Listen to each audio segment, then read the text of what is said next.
Hey guys, welcome back. So today's video is going to be about why you should not buy a plastic frame laptop in 2026. And this is basically why. These laptops are the Dell Inspiron line. These are pretty notorious for it. There's some cheap HPs that are notorious for this too. But one of the most common problems I see in here are the hinge breaks right there. And you can see that that's pulling away. If you look closely in there, there's some rivets, and those rivets have actually torn out of the back of this back cover here. And it's been such a common repair that these parts are available for a pretty reasonable amount on Amazon for like overnight shipping. So anyway, stay tuned and I'll show you exactly what happens to these laptops. Even though they might run good hardware inside of them, like an Intel Core i7, and have decent graphics and everything else and processing power, why you still should not buy it unless it's an aluminum frame.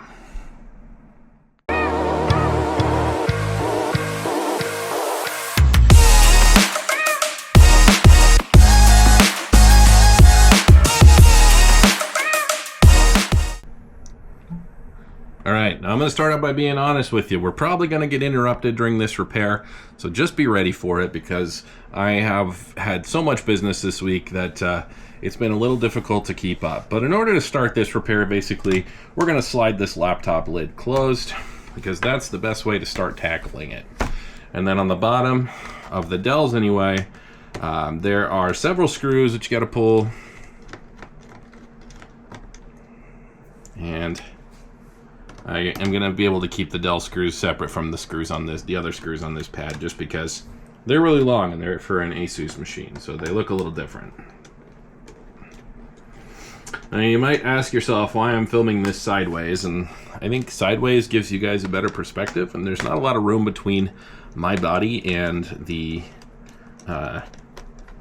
laptop to be able to give you a better experience. Now I could wear my baseball cap and put the camera on my head there, but then the battery won't last as long and it just doesn't work as well. So the battery on this camera looks like it might be a little low too, so let's hope that I can do this repair quickly enough that you guys get to see all of it. So the two hinge screws are typically captive. They certainly seem to be on this model as well. You just got to basically pull them up, and then it creates a nice little gap. You can just start pulling on the bottom cover. The Dells are remarkably easy to take apart, and I do like that about them. But you're going to start out by basically uncable managing everything that goes into the screen. And from experience, I can tell you the Wi-Fi antenna, not the speaker cable, I'm sorry, the Wi-Fi antenna and the display cable over here are what go into the screen, but we do have to, I believe, move the speaker cable as well for this right-hand speaker on the laptop. So we'll start by taking the hinge screws out, and actually, no, we're going to start by pulling the battery because we don't want to short anything out when we're working on this computer. So take these hinge screws. They're very, very tight. I don't think that was very necessary to have them in there that tightly, but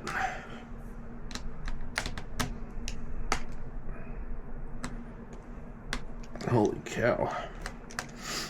In case you're curious about the bit I'm using in my screwdriver here, I use a Phillips 00 for most of the work I do, just because it works.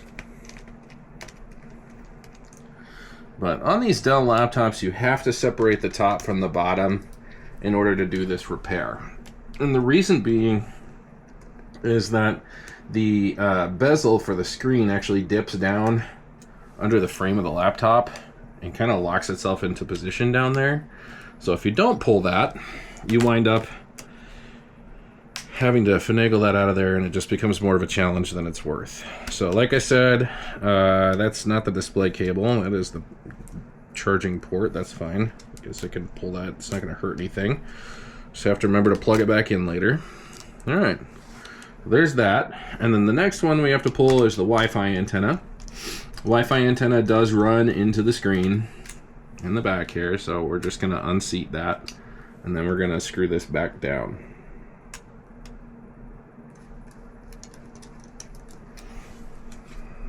start pulling this all apart. Now we can pull the speaker off a little bit to try and ease the pain of trying to get this out of here. And that's a little easier than having to remanage the cable, but the cable kind of has to be remanaged anyway later on. So it's not that big of a deal either way you look at it. I'll just plop the speaker back down where it was. And there we go. But there's cable management channels in here where the Wi-Fi antenna go. And now that we've reached this point, we can successfully separate the top from the bottom of the computer. And then here's where the real work begins. So that's just the main part of it there. The next part here is pulling the bezel and being careful not to break the screen. As a lot of you have seen my other videos, the bezels on some of these are glued down, and those become kind of a pain in the butt to work with once they're glued down. Because you don't want to, you got to be basically just really careful. But these Inspirons are, I don't want to say so cheaply made, but they are so cheaply made that a lot of times you can just pull it and there's no problems. And you can see that the hinges came right off there, and that's not what we want. But if you look real closely at this part, and I gotta look at the camera here to show you, these gold things here that are still attached, these are the rivets. And you can see that the screws are still attached to the rivets. And then if you look closely here, you can see that it basically just annihilated those where the rivets went from opening and closing it. And it was actually broke on both sides, so it's kind of a wonder that she didn't have problems sooner. So anyway, now it's time to pull the screen. And this is the part that I always dislike because there's always tape in here, or that double-sided tape, but there's never always a clear method of removal. On this particular model, it looks like there's some little tabbies up here at the top where we can pull the tape off on either side. So we're gonna try to do that gently so that we don't end up ruining anything here. And try to use our straightest, best tweezers here to pull it. What I like to do is grab and twist around the tweezers to get it started. And then we just start pulling. Try to keep the screen as flat as possible. Pull nice and slow so you don't snap it. And give a little bit of love. This is how they should go. One thing I will say is Dell is very good with the adhesive that they put in these things. Typically I don't have problems when pulling the adhesive out of the Dell screen setup. It's mostly Lenovo and Apple that I have issues with adhesive on. And that's it. That's the full line right there. And we've got the same thing on the other side.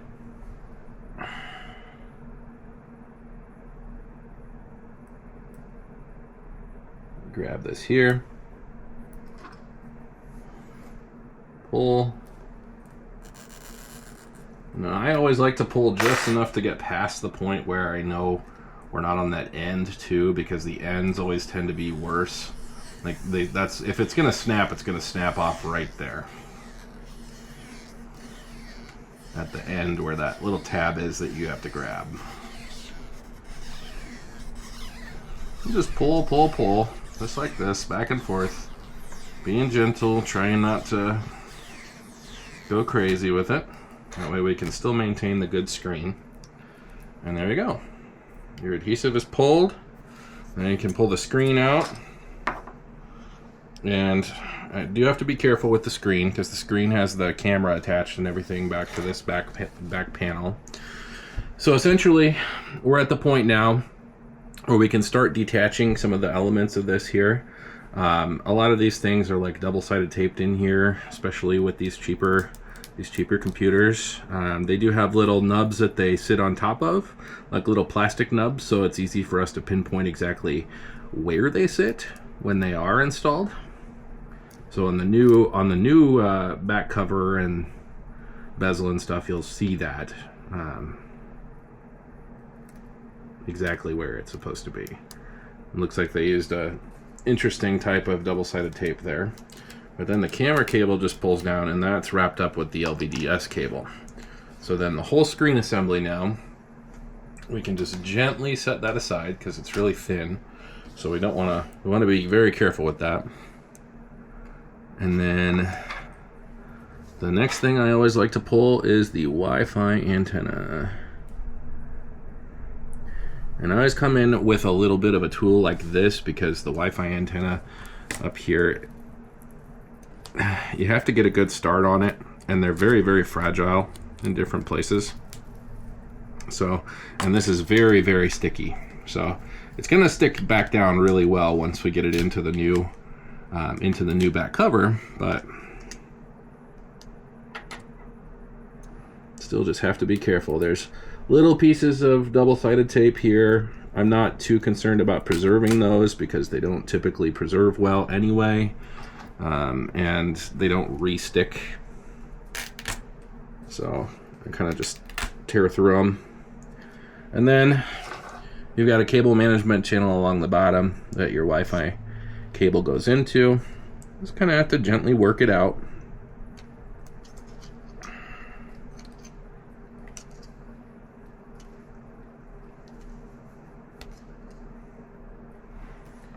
There we go. And then work your way up the other side for the Bluetooth antenna.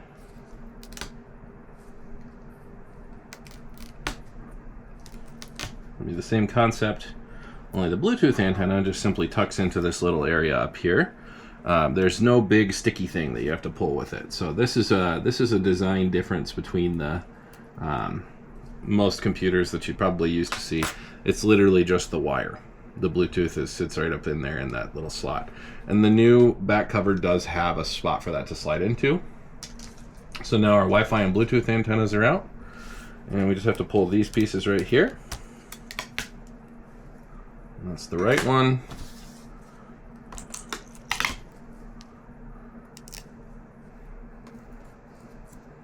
And there's the left one. And we didn't bend it because you don't want to bend it. You want to be really careful. But this is the bad part that we're just going to simply discard now.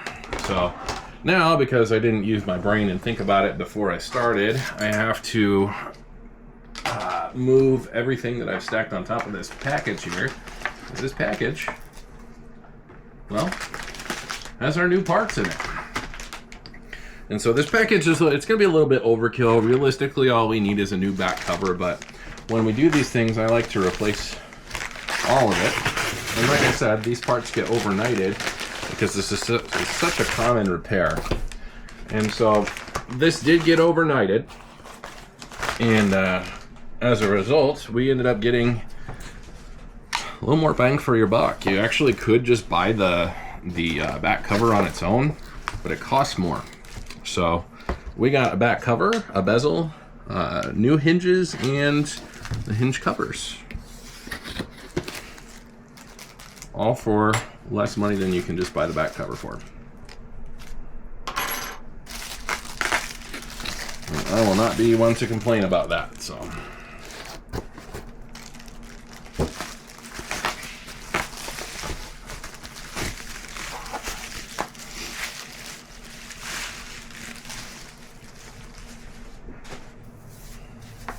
There's the bezel. We'll leave that out for now. Set that over there. And here's our new back cover. And if you guys are looking for one of these and you are curious about getting yourself a new back cover for your laptop as well, I'll leave the link in the video description to the order that I placed for this. That way, if you're having the same problem with your Dell Inspiron, you can get it fixed and you won't have anything to worry about. So, and then we're just going to reinstall in reverse order. Okay guys, so at this point I'm going to speed up the video since we're basically just doing what we did already in reverse order. We're taking these cables and basically routing them back through their cable management channels. You'll probably see me wheel over here in just a second and grab some green electrical tape. That electrical tape is super sticky, so it works really well to hold those cables in position. and we're just basically putting them exactly back where they went. We're doing both the Bluetooth one and then the Wi-Fi one. And as I said before, there are notches at the top of this back cover that allow you to see exactly where things need to go. And then along this cable management channel, there are tiny little plastic, I guess, channels for it. And then just tape it down over those spots. It even shows you where to tape it. It's kind of crazy. Run it right along the bottom there. And then we're going to get started next on pulling the rivets off of the old hinges so that we can get the screws and use them for the new ones. Yep. All right, so probably one of the most challenging parts of this now is we do have to kind of scooch this over. We'll leave the hinges in position where they are right now, but we have to scooch this over. We're going to take our tiny needle nose pliers and we're going to grab the back of the rivets on these. Now sometimes we're lucky and the rivets are fully stripped out like this is because the plastic was just that cheap. But other times we're not so lucky and we have to melt the plastic off of the rivets in order to be able to get to the rivet. But the reason we have to do this at all is because we still need the screws to hold the hinges in position. All right, so there you go. I can drop that rivet out.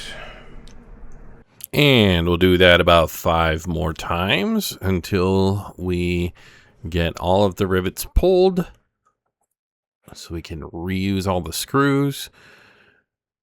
And then start screwing those hinges into position here.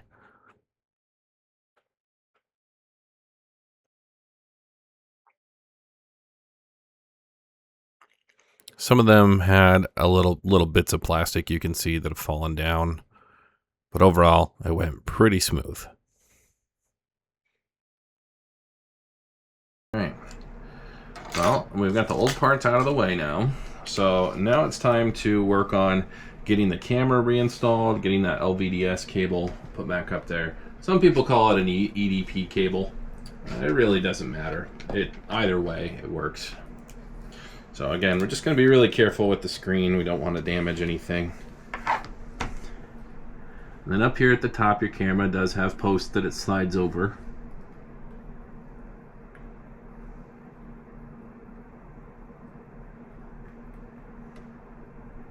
Just make sure it's back into position, which it looks like it is.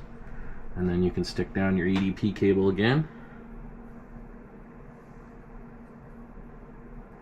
Because like I said, it had some double-sided tape on it initially, so perfectly okay. Now we're about to get into the tricky part here. Now the tricky part is going to be basically putting the stickies back down. Now I've done it quite a bit before, where you put the sticky tape back down, and it's not hard, but it's not simple. Okay, they definitely provide you with thicker sticky tape than you get when you originally do this. So one thing I'll warn you about is just be careful when you're doing it, because you don't want to put it into an incorrect position. Now originally this was at the top, and there was a little bit of gap for it. I don't know if I feel comfortable with it being at the top, so I might actually put this down towards the bottom. It all kind of depends. It's also not as long as the original sticky tape. But we'll do a quick test fit here and see how it looks. Yeah, it's not going to allow. So there's certain plastic parts where it won't allow it to go back into position, and now I've screwed that up, so I don't really have a choice. I have to stick it there. So that's where the screen's going to go, because it had started to adhere. So in keeping with the consistency of it, if I have to repair this in the future, I will just stick it down the same on the other side. Now you could be wondering, well, why don't you just, put it all the way under there? Well, you got to have access to pull the sticky tape out. Otherwise, you have no choice but to destroy the screen. And nobody wants that to be the only option they have.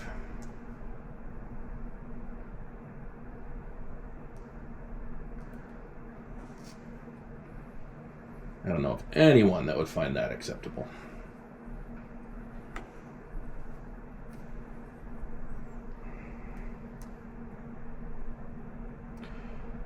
So then you just try and pull the plastic top off of it.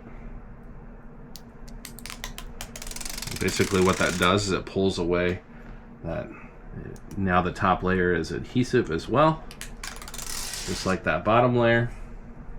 And then we get the screen into position here.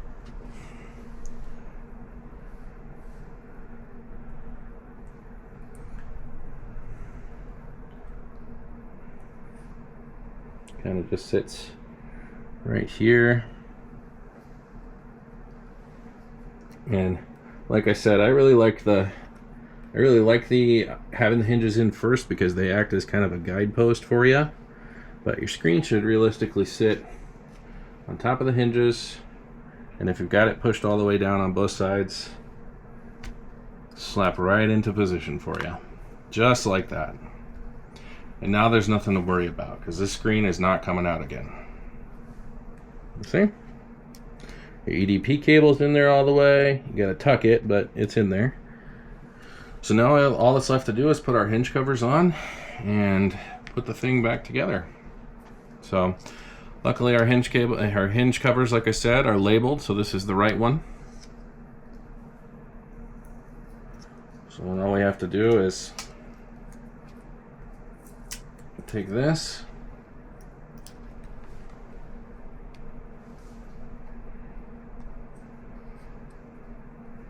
slide those, make sure both those cables are in that cable management channel there.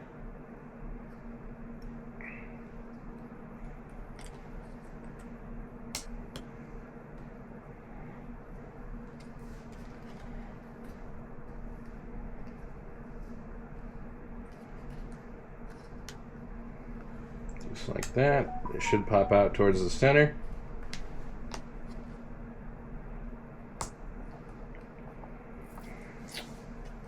You